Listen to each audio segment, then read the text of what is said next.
Assalamualaikum warahmatullahi wabarakatuh. Perkenalkan, nama saya Tia Angelita dengan NIM 211FI03004 dari Prodi D4 Keperawatan Anestesiologi.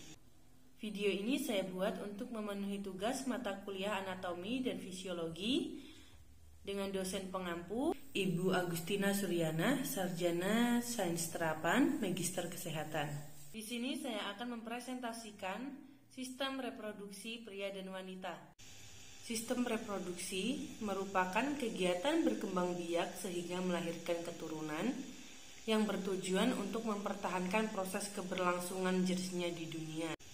Reproduksi pada manusia hanya terjadi secara seksual yang diawali dengan perkawinan atau kopulasi.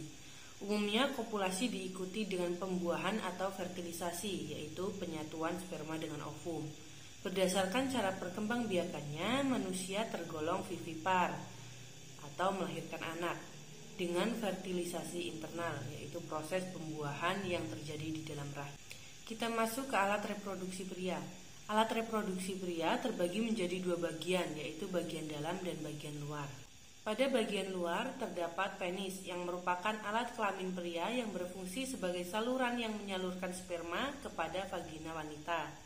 Kemudian ada skrotum yang merupakan kantong yang terdiri dari jaringan kutis dan subkutis yang terletak dorsal dari penis dan kaudal dari simfisis pubis, yang berfungsi sebagai kantung kulit khusus yang melindungi testis dan epididymis dari cedera fisik dan merupakan pengatur suhu testis.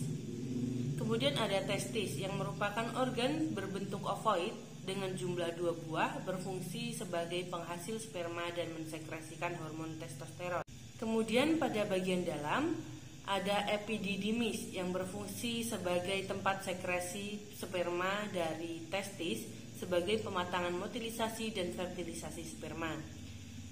Kemudian ada ductus deferens atau vas deferens yang merupakan lanjutan dari ductus epididymis yang berfungsi sebagai pembawa spermatozoa dari epididymis ke ductus ejaculatorium. Kemudian ada vesicula seminalis yang berfungsi sebagai penghasil fruktosa untuk memberi nutrisi sperma yang dikeluarkan.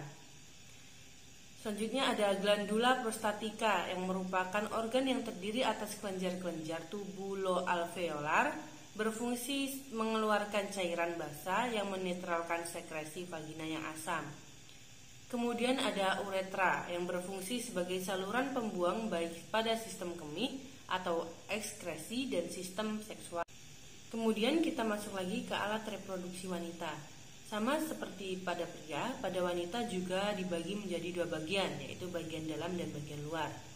Pada bagian luar terdapat mons pubis atau kemaluan. Kemudian ada labia mayora yang berfungsi sebagai bagian lanjutan dari mons veneris yang berbentuk lonjok mengarah ke bawah dan bersatu lalu membentuk perineum. Ada labia minora atau bibir kemaluan kecil berbentuk lipatan yang bentuknya ada di dalam labia mayora. Kemudian ada klitoris yang memiliki fungsi murni untuk rangsangan seksual. Kemudian ada vestibulum atau serambi yang merupakan rongga yang berada di antara bibir kecil labia minora. Kemudian ada himen. Himen adalah lipatan mukosa yang menutupi sebagian dari introitus vagina. Selanjutnya pada bagian dalam terdapat vagina yang berfungsi sebagai organ kopulasi, jalan lahir dan menjadi ductus excretorius, darah menstruasi. Kemudian ada tuba uterin yang berfungsi membawa ovum dari ovarium ke kavum uteri dan mengalirkan spermatozoa dalam arah berlawanan dan tempat terjadinya fertilisasi. Kemudian ada uterus sebagai tempat ovum yang telah dibuahi secara normal, tertanam dan tempat normal di mana organ selanjutnya tumbuh dan mendapat makanan sampai bayi lahir. Dan yang terakhir ada ovarium berfungsi memproduksi sel dan hormon reproduksi. Perbedaan proses reproduksi pria dan wanita. Ternyata proses reproduksi antara pria dan wanita itu memiliki perbedaan. Perbedaan tersebut terletak pada pembentukannya. Spermatogenesis yang terjadi pada pria bisa selalu terjadi selama ia hidup, dan pelepasan spermatozoa dapat dilakukan setiap saat. Selain itu, Setiap ejakulasi pada pria bisa menghasilkan 300 juta sampai 400 juta sel sperma. Sedangkan pada wanita, proses ovulasi hanya terjadi setiap 28 hari sekali dan akan berakhir pada usia 40 sampai 50 tahun saja. Wanita hanya mampu menghasilkan 400 sel ovum selama ia hidup. Padahal jumlah oosit primer yang ada pada ovarium seorang bayi perempuan berisi sampai 1 juta. Baiklah, itu tadi penjelasan materi dari saya. Mohon maaf apabila ada kesalahan dalam pengucapan maupun penulisan. Dan terima kasih untuk yang sudah menonton video ini. Semoga dapat bermanfaat. Saya akhiri. Wassalamualaikum warahmatullahi wabarakatuh.